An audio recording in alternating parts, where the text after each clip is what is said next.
Now, kung isa kang beginner runner na katulad ko, saka medyo tight yung budget mo, bumili ka na ng sapatos, tapos napapaisip ka kung alin ba yung bibilhin mong smartwatch or running watch or fitness tracker. Tapos nakita mo yung review ko dito, yung Huawei Watch Fit SE or Special Edition. Even though medyo mura na to, hindi naman lahat afford to kasi around 3,300 pesos to 3,700 pesos to kung bibilhin mo. Now, for me personally, kung isa ka lang beginner runner na hangad din na mag-improve yung fitness mo, saka mag-improve din yung oras mo sa pagtakbo, kung sumasali ka sa mga race, instead na bilhin mo to na medyo may kamahalan na rin, bilhin mo to.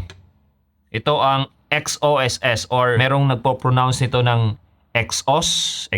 Ito yung X2 Pro na heart rate monitor. So, bale, nakahubad ako kasi heart rate monitor yung i-review natin or bibigyan ko ng input. Isusuot natin ng ganyan. So, sasabihin nyo, bakit heart rate monitor yung i-recommend mo? Well, first things first, presyo. Itong heart rate monitor na to, ang X2 Pro, pagkabili ko nito is around 1,400, 1,300. With shipping, around 1,500 lahat. Hindi siya ganun kamahal compared dito. Relative dito kasi ang presyo nga nito is around 3,300 to 3,500 or 3,700. Well, hindi lang ito heart rate monitor. Meron din itong, sabihin natin, nakaka-monitor din siya ng pacing. Kailangan mo nga lang, kung gusto mo ng GPS, itong cellphone mo. For me kasi as a beginner runner, yung pinaka-importanting bagay is to monitor our heart rate. Kasi yan yung nagre-reflect ng effort natin saka yung fitness natin. Now, bakit heart rate monitor instead of running watch? Kasi most of us meron na nito. Meron ng cellphone. Ang cellphone natin merong GPS na pwedeng magamit natin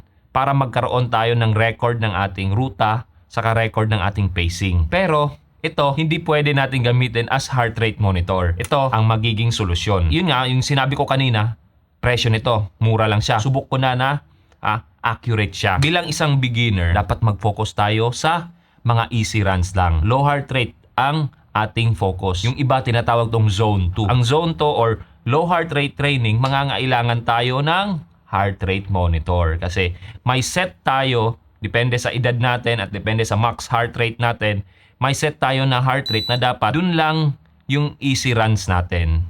Huwag nating palampasin kasi once na mabilis na yung pacing or mabilis yung heart rate natin, nakaka-apekto yun sa recovery time natin. Tapos, yung motivation natin para mag-training araw-araw, maging consistent, hindi ganun kaganda. Kasi pag masyadong mataas yung effort mo, yung no gain or no pain, no gain mentality ng ibang athletes dyan, or ibang mga runner dyan, nakaka-burnout. Saka prone ka rin sa injury. So, yung consistency mahirap pag mabilis agad yung tinatakbo mo, especially kung beginner ka pa lang. So, yung emphasis talaga ng easy runs, yun talaga yung pinaka nag-work sa akin bilang isang beginner.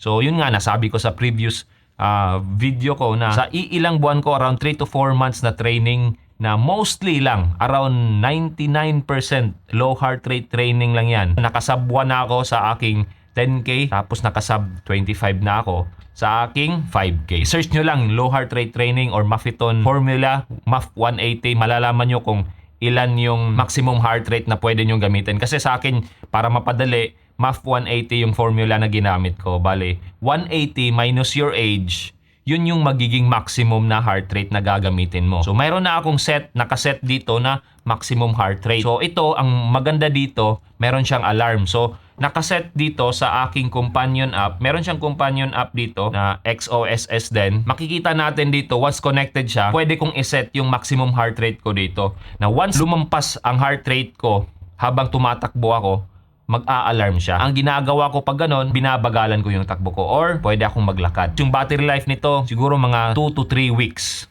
bago ka mag-charge ulit. So, ito yung charger niya.